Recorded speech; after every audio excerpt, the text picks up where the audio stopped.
Hello and welcome to this Python tutorial.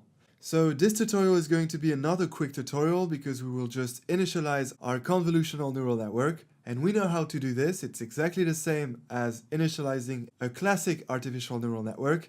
We are going to create an object of the sequential class, and we're going to call this object classifier because we are making a classifier that will classify some images to tell if each image is a picture of a dog or a cat. So we're doing nothing else than classification.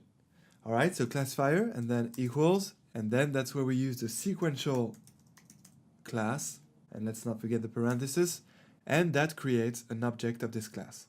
And that's done. That's all we need to do to initialize our CNN. So let's select this and execute, and now our convolutional neural network is initialized. So now we can move on to the exciting part, adding the different layers. And the first layer that we're going to add is the convolutional layer, and that's what we'll do in the next tutorial. Until then, enjoy machine learning!